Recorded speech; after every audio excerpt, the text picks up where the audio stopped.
there's another submitted question which I did a little bit of research on, and that is, a question about Parkinson's disease and prostate cancer. And so I kind of reviewed the literature on this, and there really is conflicting data. So, for instance, a 2017 report, which is a meta-analysis of 15 studies put together, and these were a lot of Parkinson's patients, almost 350,000 of them.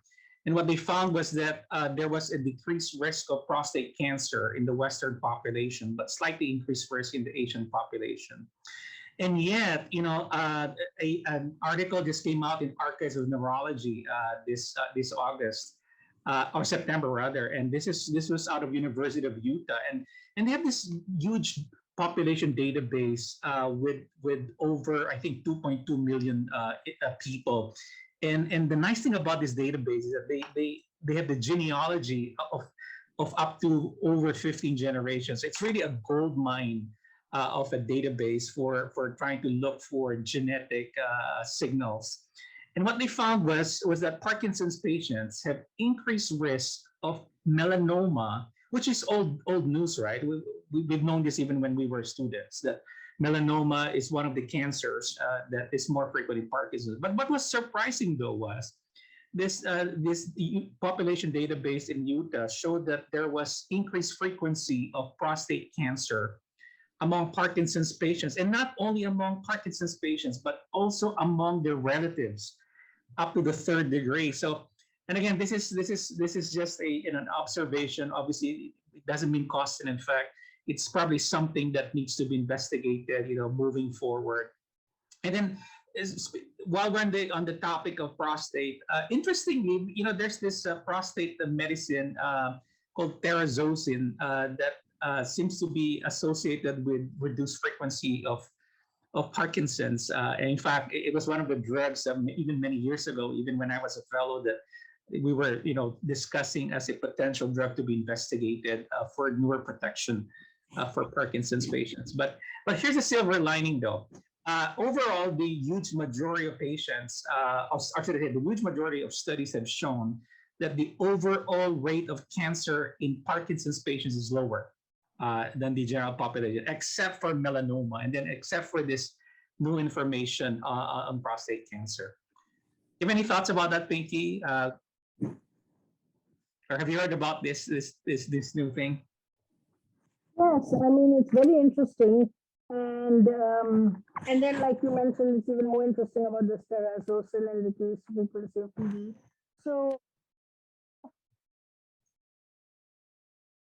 Dr. Agarwal, we lost you. We can't hear you. You can't hear me? Yeah, now we can hear you. Now. Yeah. Oh, sorry. So it's very interesting data, and that's a sizable study population. So I have to kind of pay attention to it. I would like it to be duplicated in some other large population database and see whether it's just the age group, because Parkinson's happens more in males, happens more in people above a certain age group, which is the same population, always also prone to prostate cancer. Prostate cancer, absolutely. Yeah, can be males. Hopefully it's just that. It would be nice to have it duplicated, like verified with another study. I agree. So I don't think I think the data is too premature. Whereas I probably would send my patients for routine derm checkups. If they have Parkinson's, they're looking for melanoma, I probably would not at this point, routinely send my male Parkinson's patients for a prostate exam like every 6 to 12 months just to make sure they don't develop prostate cancer. But at the very least, many men anyway get their prostate-specific antigen or PSA, checked by their primary care doctors on a yearly basis. Okay, do Parkinson's medications predispose to cancer? And what is driving this thought? Well, levodopa is not only a precursor for dopamine, but believe it or not, it is also a precursor for melanin, which is the pigment in your skin. And if you're darker skin, you have more melanin. And this is probably one of the reasons why melanoma is more frequent in in the Parkinson's population, there seems to be a genetic overlap between the genes that predispose to Parkinson's as well as the genes that predispose to melanoma. And then going back to that topic on prostate cancer, I, I recall this when I was a fellow, and I think we were fellows almost at the same time thinking. But remember when entacapone first came out, and then there was some hullabaloo about a slightly higher rate of prostate cancer in patients that took entacapone versus placebo in the studies. Well, what happened after that was that the FDA, took a second look at the data, and they concluded that there really was no increase frequency of prostate cancer among patients taking entacapone. But do you recall that study from, I'd say, about 20 years Yes, ago? I did. Right, and then FDA looked back, like you said, and there was no increased risk. But Absolutely. so periodically, we've had these kind of alarm bells about prostate cancer. So I'm hoping that the PD, the second look data at the PD population, I'm hoping will replicate the increased risk. I agree. I'm hoping.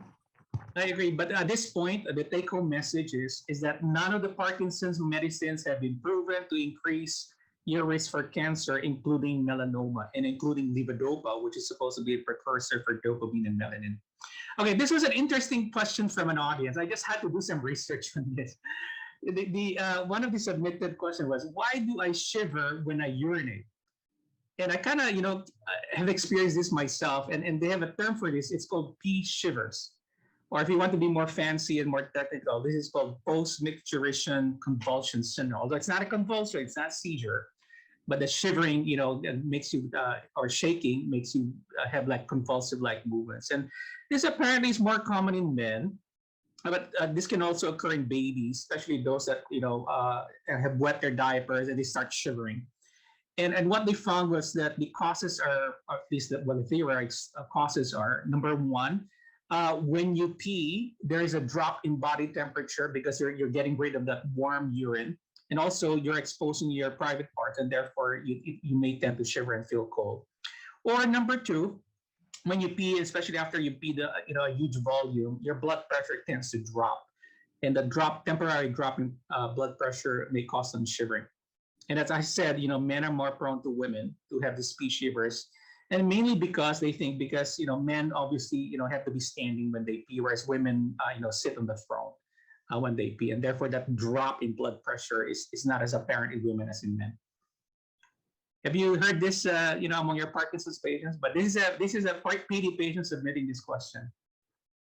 No, I haven't heard of this, so it's very interesting. I know, right? I think I'll have to start asking for it. at least once somebody asks you about this in the future, you can volunteer this to explanations: drops in blood pressure and drops in body temperature. Okay, here's another one that was quite interesting. My father suffers from Parkinson's. I took the Parkinson's gene panel, which showed that I have the GBA gene mutation for Parkinson's. So GBA happens to be now recognized now as the most frequent mutation that can predispose to Parkinson's, even in patients without an apparent family history of Parkinson's. I also recently read that statins that are used to lower cholesterol can reduce risk of developing Parkinson's. Should I start taking a statin to prevent Parkinson's, even if I have a family history of this? Okay, so I again went back to the literature and did some research, and the latest study that tackled statins and the risk for Parkinson's was published in a very reputable journal called Neurology. It's like the Bible for neurology. And this was out of Rush University in Chicago, published in March of this year. So they started older adults over a 6-year period, and they had a lot of patients enrolled in this study, more than 2,800. And then about 1,000 of them have underwent a post-mortem autopsy. And these patients were examined yearly, obviously before their demise for Parkinsonian signs. And what they found was that half developed Parkinsonism. So Parkinsonism was defined as 2 or more of these cardinal signs of Parkinsonism, including tremor, rigid muscles, slowness of movements, or postural instability. And what they found was that older patients taking statins were 16% less likely to develop Parkinsonism, but not Parkinson's disease. They mentioned Parkinsonism. Interestingly, on autopsy, they saw less atherosclerosis on brain autopsy. So uh, furthermore, I looked at the previous studies. There was a meta-analysis of 17 studies published in 2019. And it showed that statins, especially atorvastatin, can reduce the risk of Parkinson's if taken for at least 10 to 15 years.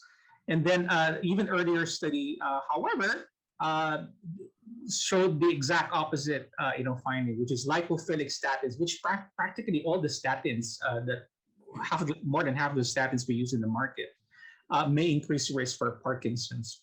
But one thing's for sure, though, not sure, but suggested, I should say, by epidemiology studies, that number one, higher cholesterol can lower your risk of Parkinson's. So we've observed that in more than one study, although the opposite is seen in patients with MSA. And then there's this basic science study from 2008 that showed that statins can actually reduce aggregation of alpha-synuclein. And we know for a fact from previous webinars, we discussed this, that it is the aggregation of alpha-synuclein that eventually leads to the Lewy body, which is the hallmark, the pathology hallmark in Parkinson's patients. So Pinky, have you heard this in your practice about, or has anyone asked you about statins for Parkinson's? Yes, some people do ask about statins, and most of the questions that I've been hearing are that, oh, statins are bad. Should I stop my statins? And that I routinely say no, because who knows? There's this variable literature about the risk of PD, but we know for sure if someone's taking it for cholesterol, and if they stop it, then for heart disease. So for now, we are just recommending that if they need for the cholesterol to take it, but not to take it for possibly decreasing risk for Parkinson's. I agree. And mind you, sometimes I've seen patients de novo, they're brand new, and they've been diagnosed with Parkinson's. They're not taking any medicine yet, but some of these patients have already started taking just off-label, statins, and they twisted their primary care's arms to prescribe them with statin for prevention of Parkinson's or delay of progression of Parkinson's, which, again, as you just highlighted, is probably not proven at this point. Okay, so the jury's not yet out for statins in preventing Parkinson's, and that further studies are required. Okay, and one last thing before we wrap up. This is a question that's been asked several times. I live in a city with bad air pollution. Oh, that's a lot of cities, to be honest. Am I at risk for Parkinson's?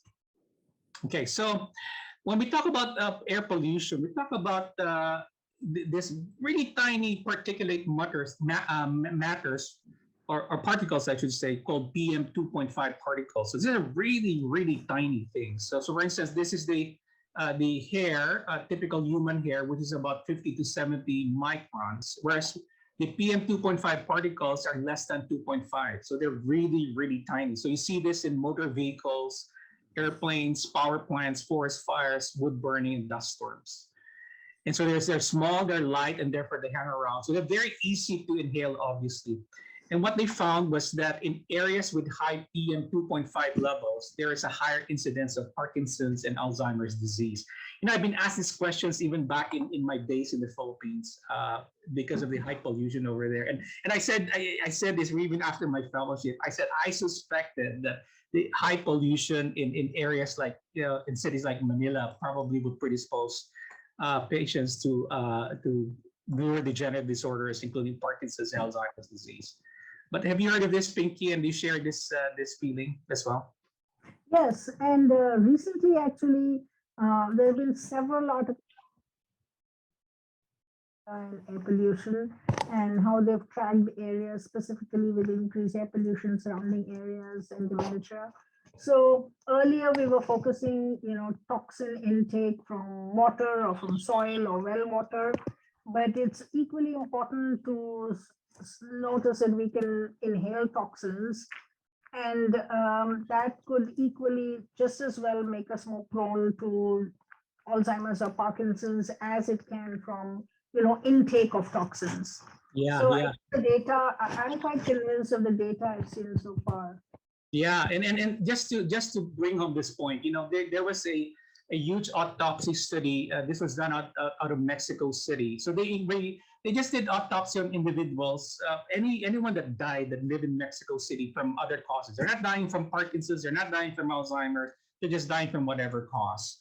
And so there were 186 autopsies of individuals that were done from age 11 months of death to 40 years, and they examined their brain stems. And what did they find?